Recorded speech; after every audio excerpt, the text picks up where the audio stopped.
Whoever receives you receives me, and whoever receives me receives him who sent me. And the one who receives a prophet because he is a prophet will receive a prophet's reward.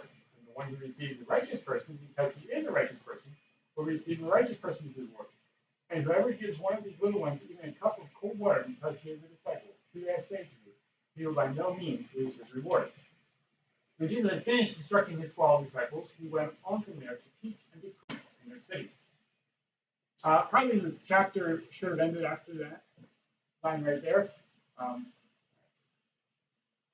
It said they put one verse from the previous chapter in the chapter, so I think it was moved off here starting now. Now, when John heard in prison about the deeds of Christ, he sent word by his disciples and said to him, "Are you the one who is to come, or should we look for another?" And Jesus answered them, "Go and tell John what you hear and see. The blind receive their sight, the lame walk, lepers are cleansed, and the deaf hear. The dead are raised up, and the poor have good news preached to them. And blessed is the one who is not offended by me." And they went away. As they went away, Jesus began to speak to the crowds concerning John. "What did you go out into the wilderness to see? A reed shaken by the wind? What then did you go to see? A man dressed in soft clothing? Behold, those who wear soft clothing are in kings' houses.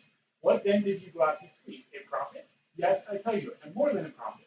This is he of whom it is written, Behold, I send my messenger before your face, who will prepare your way before me. Truly I say to you, among those born of women, there has arisen no one greater than John the Baptist. Yet the one who is least in the kingdom of heaven is greater than he. From the days of John the Baptist until now, the kingdom of heaven has suffered violence, and violence takes it by force. For all the prophets and the law prophesied until John. And if you're willing to accept it, he is Elijah who is to come. He who has ears to hear, let him hear. But what shall I compare this generation? It is like children sitting in the marketplace and calling to their playmates. We played the flute for you, and you did not dance. We sang a dirge, and you did not mourn. For John came neither eating nor drinking, and they said, he has a demon. The Son of Man came eating and drinking, and they said, Look at him, a glutton and a drunkard, a friend of tax collectors and sinners. Yet wisdom is justified by her deeds. And just real quick, I said that verse probably should have been in the previous chapter. In Greek, you don't have any punctuation. So there's no commas, no periods, nothing. And so it's kind of more difficult to know when a thought starts and ends. When you translate it in English, they put punctuation in. The punctuation was something that has developed over about 200 years in the English translation. At first, it was very minor punctuation, and it did develop over time. Chapters and verses are a fairly recent thing. I'm thinking it was 1600s when the chapters and verses were introduced into the text. Not that long ago. That was something that is fairly recent as well. The early translations did not have that. So yeah, all those little helps we have to group thoughts together or paragraphs together, that was not in the original text. Now, I'm not saying they're bad, but don't look at that as inspired by God. So as things don't seem to be laying quite right, don't get down to the chapter and say, new thought, move on. Read past it a little bit, because you might find that the thoughts don't quite line up. I put this all in one passage right here. This is all referring back to Jesus sending his disciples out. Remember the last 2 weeks, I guess it was, Jesus sent his disciples out to go into all the villages. Before he would get to the villages, trying to prepare the way for him. And this is the last part of this. Remember, he sends them out without extra food, without extra clothes.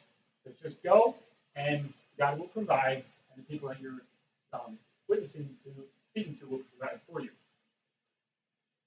A couple things we're going to pull in here. First of all, prophets. Prophets of the Lord. Prophets are often considered men of fire. And you see this phrase, men of fire, throughout history in some of the Jewish publications as well. Men of fire. And the idea is there's a fire burning within them that will consume them if they do not speak out. Think of somebody, Jonah. He refused to speak out, and it drove him to get on a boat, head out across the sea. Probably he thought he was going to die at sea. That's my assumption. But I think he was running from God, knowing God is going to kill him. because he's disobeying God. But he was driven because he did not want to go to the Ninevites. He didn't want to preach message of repentance to these people he didn't like, and so he would rather die than for them to come to God. Driven by fire within. The other option is, if they are not quiet and speak out, then they're killed, and as happened many times, the bones will be dug up and burned. Happened many times. So, men of fire. Either they burn from within or they burn without. If they burn from within and they do speak out, yes, they will. Their bodies will burn, but they will receive a special reward from God.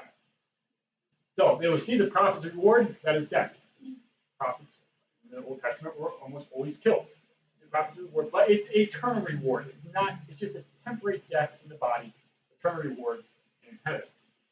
So if you receive the prophet's reward, you are taking up your cross and following God. Maybe you could say that in a way. I think there's some allusions to the prophets of old and Jesus as the prophet as well. Righteous person reward.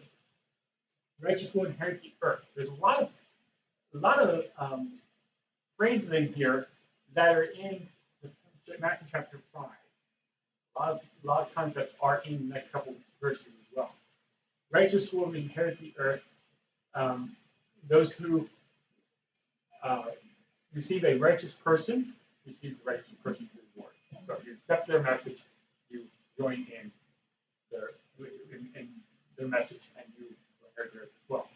The next one is anyone who gives a cup of cold water to one of these little ones who is my disciple. I changed it here to the NIV. The ESV, it's kind of a little bit vague on who are the little ones. Most translations, and the Greek reinforces it, the little ones are referring to disciples of Jesus. It's not the little children that are standing around. He's just saying, gives a cup of cold water to these little ones, my disciples. That's who he's referring to. So, and it's also the same context of if you receive the prophet, you receive the prophet's reward. You receive the righteous person, you receive the righteous reward. If you give a cup of cold water to his disciples, you will receive that reward. So it's not switching up, it's keeping the sentences in the same format. So that's something that sometimes is misplaced with certain people. They don't understand that to be give a cup of cold water to the little one who knocks on the door. Well, that's true, but this is talking about Jesus' disciples. How about these little ones? How would you like to be called a little one? Robert, you little one. Sometimes it might we might think, oh, I'm a grown up. Well, I don't want to be called little one. But we are little Christ. Christian means a little Christ. And so by taking on the idea of disciple is a little rabbi. A Christian is a little Christ. So to be known as a little one is kind of a title of respect, dignity. It's not a belittling title. It is actually a title that looks fondly on you because you are following the master. You're a little one following the master. Affectionate, yeah. If your grandfather or his daughter walked up to you and said, "How you doing, little one?" we would not take that as offensive. I would not take it offensive. I would see that as a term of affection. And so that's what it's referring to here. Disciples went to the lost sheep of Israel. Previous chapter, Jesus sent out to the lost sheep of Israel. Then Jesus goes to the disciples' villages. Now, I know there's some debate of what all this means, but I think this is what it's talking about. He goes to the towns that his disciples were from. Why did he go there? Well, possibly a couple reasons. We tend not to think of our families as very heathen people. The lost sheep of Israel, they're probably not going to go to their hometown. They probably already feel like they're kind of on their way anyway. So they probably went to the places that they didn't like. Maybe they went to that fishing village right around the lake that they got spats with. Peter might have gotten spats with over who would get fish here tonight. And well, they didn't know the gospel. So he went over there to preach to them. Probably didn't go home to Capernaum. And next lesson, next week, Jesus talks about Capernaum and Chorazin. So I think he's going straight to those areas. The top left corner of the Sea of Galilee, where the disciples, all of them were from, that's where Jesus goes. The disciples spread out to the region and to go to their hometowns to preach and teach the cities. The question is, the term for there, is that referring to the disciples or referring to Israelites? I think it's referring to the disciples. Though if you research it, you will have different opinions on it. I think he's going and preaching in the disciples' hometowns. Then we get to John. So that closes out the last thought, the last section of the going to of the disciples going before Jesus into all the towns and villages. And then John hears about this. So Jesus is alone now. I said alone. He doesn't have his 12 disciples with him. He is there with the crowds of people. It's referred to as other disciples there, but not part of the 12. And John heard in prison about the deeds of Jesus. He was sent word by his disciples. The question, are you the one who is to come, or should we look for another? A couple thoughts. Is John doubting who Jesus is? He is a moment of weakness where he is doubting and saying, well, maybe I missed it. Because I didn't think I was being thrown in prison. I didn't think that was part of the contract. So maybe I missed it. Well, maybe. Was he confused? Sometimes when you're in hard times, your brain starts to get cloudy, and you might have just been confused. There is some prophecy, without getting a lot of details, that it could be a little confusing. Was the Messiah the same as the king that's going to come? If you look in the Old Testament, you kind of have both of these ideas ascribed to Messiah. We know now that, yes, he came as the Messiah who's going to return as the king, but they didn't have that clarity at that time. So maybe he was confused. Well, what's this all about? And maybe he was just kind of pushing his disciples on, knowing that his time is probably nearing the end, and he's telling his disciples, hey, I know you were following me, but now you guys will follow this guy. That's possible. Don't know exactly. I suspect it may be a little bit of all three. He probably has a little bit of tiny weakness, but I think he's probably also pushing his followers, his disciples, on Jesus. Jesus answered. Now, is this an answer? Go tell John, and this answer I give you is going to be enough for John. Yes, it is an answer. This line of things here, blind receive their sight, lame walk, lepers are cleansed, deaf hear, dead are raised. All of those are referenced back to Isaiah. I put a couple of references up here. There's actually about 4 or 5 more references that talk about the Messiah, and he's going to do these things. And so when Jesus is saying, go tell John all these things are happening, he is saying, go tell John these things are happening because prophecy is fulfilled and I'm the Messiah.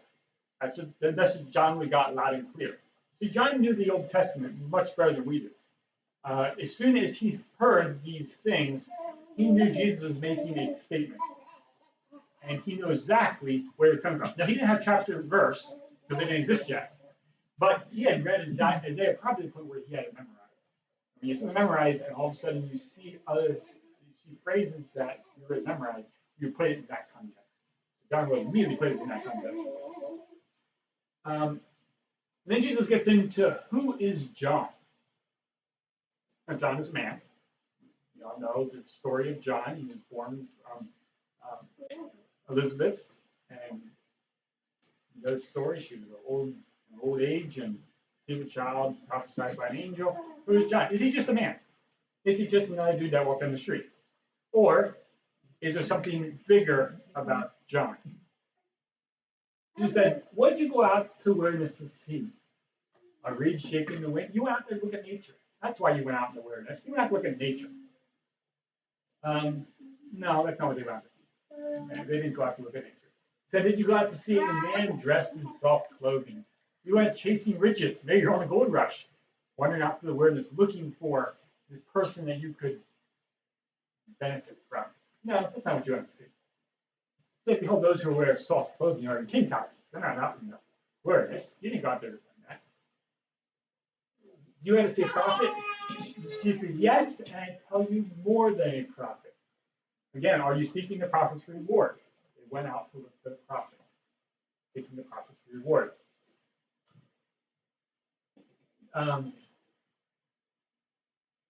It said, "This is whom it is written, Behold, I send my messenger before your face." It's Malachi 3:1. "Behold, I send a messenger, and he will prepare the way before me." He quotes this verse, but he adds this section right here, "before your face." It's in your time. You can see him. You can talk to him. You can touch him. So he's quoting Malachi 3:1, but he's adding in "before your face" so they know that this is happening right now. "Well, I send you my messenger, and he will prepare the way before me." All of a sudden, they would have recognized this too. Now, again, they didn't chapter and verse. He didn't say, "Remember Malachi, book of Malachi." No, he just gives a quote, and they know the scriptures enough that they immediately put it in context. Malachi spends a lot of time talking about the Messiah. It's coming a lot of prophecy about the Messiah. It's the last Old Testament books, and it's kind of in some ways, an in-between book between the Old Testament and the New Testament, telling that the Messiah is coming soon. Soon meant 400 years from now. So, time is relative. Then Jesus keeps on talking about John. He says, "Truly I say to you, among those born of women, there has not arisen any greater than John the Baptist." Greater can be termed as a couple things. It can be as more important, more greater. I don't think he's referring to body size. I don't think he's talking about John being a giant. He could also be the last. Greater can mean the last, or the last one we talked about. Look at people coming towards you. The ones that are closer seem like they're bigger than the ones that are farther away. And so greater can also mean the last one to come, the last of the prophets. That could be that. I don't think that's what he's talking about, but that's one explanation. From the days of John the Baptist until now, well, I think I probably, where at? I copy and pasted the top right here. Then John, yeah, you're right. I didn't copy paste that. Yeah. So greater than John, I got it right here. See that?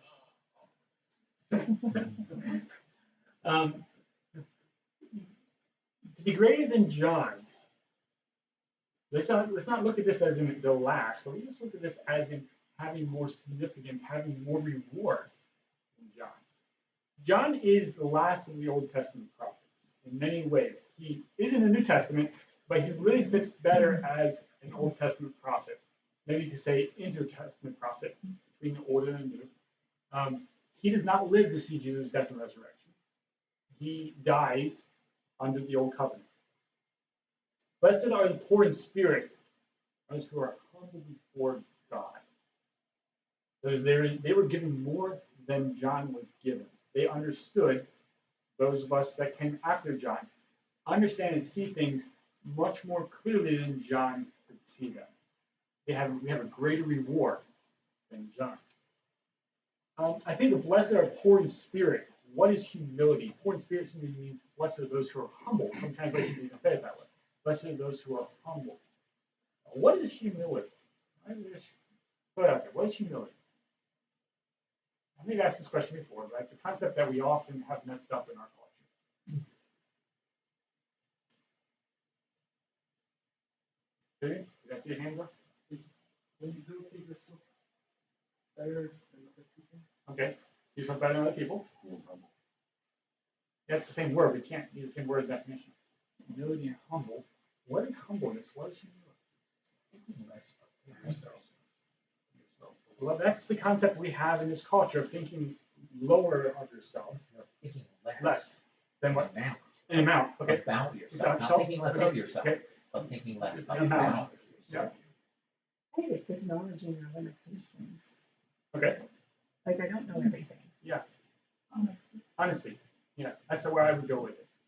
Humility is personal honesty about your limitations, about your place in the world, about your place in God's kingdom. It's just simple honesty. So it's not saying, "Oh, I'm terrible at this. I'm not good at this. I'm terrible at this," because that's not honest either. So if, I would say, "I'm terrible at fixing up houses." Well, that's not quite honest, because I know how to fix up houses. Am I the best? No. There's lots of people, I know lots of people that are better than me, but I'm not terrible at it. And so if I say I'm terrible at something I'm not terrible, that is actually a false humility. It's not honesty. So honesty is simply seeing yourself in the way that God would see you. It's humility or honesty. So, blessed are the poor in spirit, blessed are those who see themselves as God sees them, because they will inherit eternal life. I think that's how it says. That's the poor in spirit for the show. I should have looked at it again. Those are the ones who are given more than John, because we see Jesus' death and resurrection, we see the new covenant, and if we're humble to accept him as he is, and humble to accept or to see ourselves as he sees us, we have more than John. The second question, if you for all the prophets in the law prophesied until John, so then you have an intertestament prophet John, and if you're willing to accept it, he is Elijah who is to come. If you accept John is the new Elijah, which was prophesied Elijah is going to return, you accept that he's the new Elijah, it was clearly understood by the Jewish people that right after Elijah returns is going to be the Messiah that comes. And so if you accept that John is the Elijah, then you accept that Jesus is Messiah. Those are two thoughts you can't separate. So they're either, and this is why at one point in time, Jesus asked the Pharisees, who is John? And they had a problem because they said he is sent from God. Then Jesus would have said, why don't you listen to it? But all the people believe that he was sent from God. So if you accept that John is Elijah, then you're going to accept Jesus as the Messiah. If you're not going to do that, you're not going to accept Jesus as the Messiah. Then you have this phrase here, he who has ears to hear, let him hear. That's kind of in some ways, a belittling text. Don't you have ears? Turn your ears on. Well, of course you have ears, we can hear. So if you have ears, then hear. Ears to hear, let him hear. This is the cry of the prophets. You have this cry over and over and over again in the Old Testament cry in prophets. He who has ears to hear, let him hear. Don't be just this person who has the form of godliness, have it indwell within you. Don't be the person who walks around looking good, be good on the inside. That's the concept that's given out here. And then the last section is it's just geared just a little bit. I kind of beware of apathy. But to what shall I compare this generation? It's like children sitting in the marketplace and calling to their playmates. Who played a flute for you? But he didn't even dance. He sang his dirge. He didn't even mourn. He just kind of sat there. We could probably all see a lot of people who just kind of go through life just floating and not really being intentional. They're apathetic. Jesus is saying, don't do that. He's saying, you are a generation of apathetic people.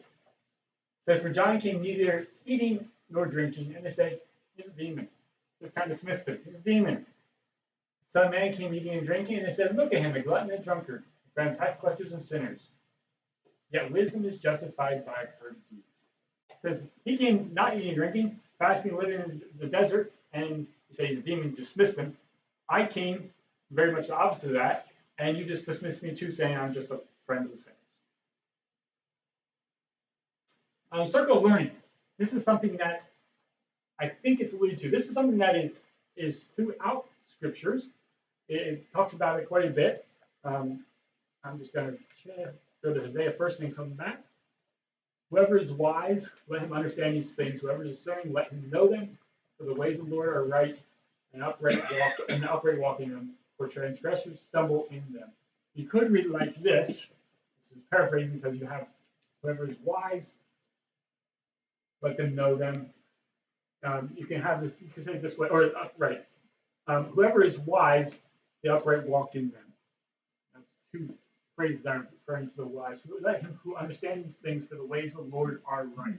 Understanding the ways of the Lord are right, and let them know them. That's just information. For transgressors stumble in them. Circle of learning is referenced here. It's referenced throughout scripture quite a bit. I probably talked about it before. I don't know if I ever brought a slide out, but it is probably familiar. First of all, you have knowledge. First way that you are going to learn is to gain knowledge. If you stop at knowledge and you don't think any farther, you will become prideful. Have a hard heart and prideful heart. You'll think of yourself more highly than you ought to think. Not a humble heart, a prideful heart. If you stop at knowledge. In our culture, our education system takes you mostly to this point right here.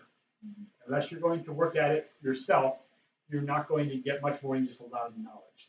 And so we have a lot of people, especially younger people, graduate school, they think they know everything, they've got everything conquered because they did not process their information any farther than just knowledge. Let's just say you do take this and process a little farther, and you start to understand how it works. You have the knowledge, and it's not just random facts you spewed out of your test, but you actually know how it works. You know how the human body works. You haven't just passed the test, or at least parts of the human body.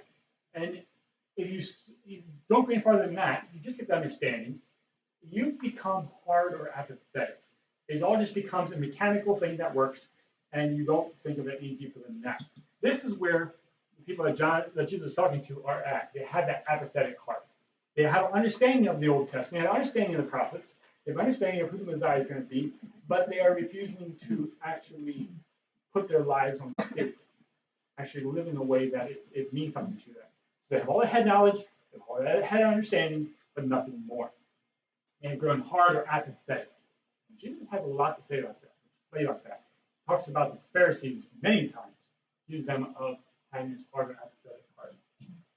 The last option you have is if you take that understanding, you apply it, you put it to practice, you understand how that fits in the context of who God is and who we are, and you start to actually do something with that knowledge, rather than just have the knowledge, rather than have the understanding, you start doing something with it. Something that's called wisdom, or knowledge applied, understanding applied.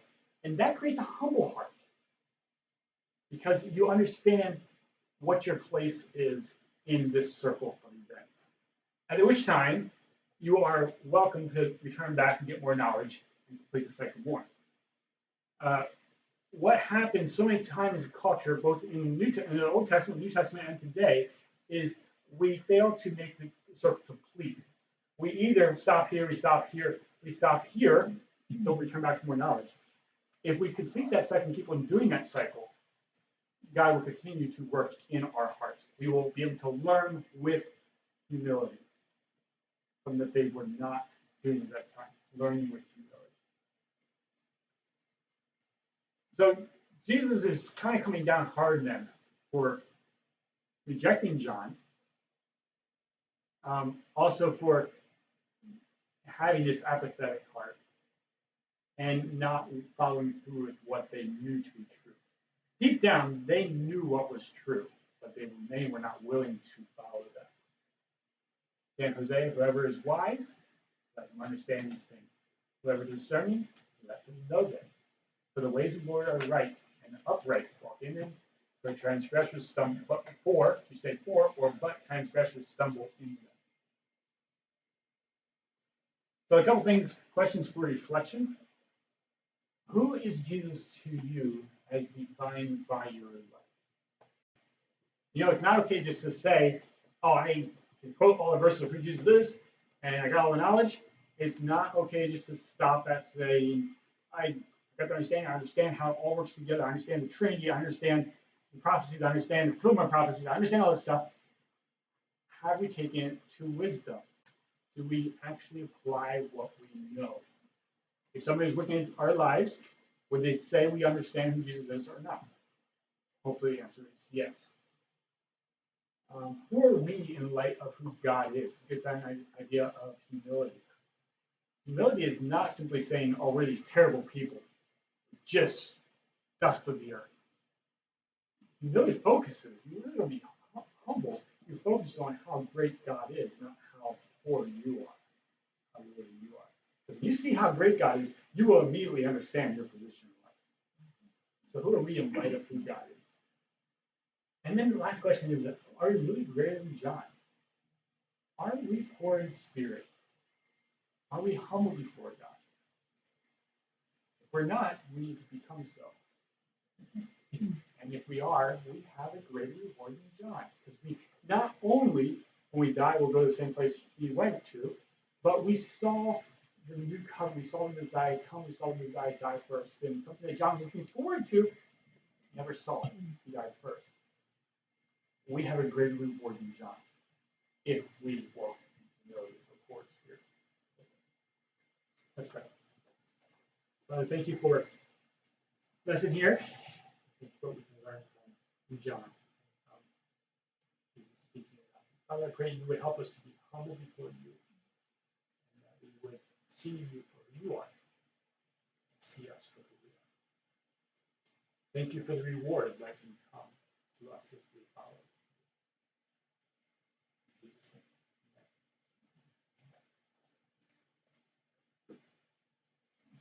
Okay, Devon, we're going to lead out this